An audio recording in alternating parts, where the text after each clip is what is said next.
জয়নিতাই জয় গৌর।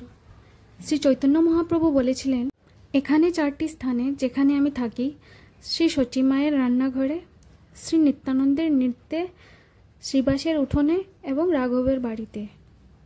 বাংলা এবং পুরীর রথযাত্রার মধ্যে প্রধান সম্পর্ক ছিল রাঘব পণ্ডিত এবং তার বোন দময়ন্তী দেবীর। শ্রী চৈতন্য মহাপ্রভু যখন স্থায়ীভাবে পুরীতে বসবাস শুরু করেছিলেন, তখন প্রতি বছর একবার পানিহাটি থেকে বিভিন্ন খাদ্যদ্রব্য, মশলা এবং নিত্য প্রয়োজনীয় জিনিসপত্র পুরীতে পাঠানো হতো। এটি রাঘবের ঝালি নামে পরিচিত। এটি তৈরি করেছিলেন শ্রী দময়ন্তী দেবী, যিনি রাঘব পণ্ডিতের বোন এবং শ্রী চৈতন্য মহাপ্রভুর একজন ভক্ত শিষ্যা ছিলেন। প্রতি বছর এখনও পর্যন্ত এটি পানিহাটি থেকে পুরীতে পাঠানো হয়।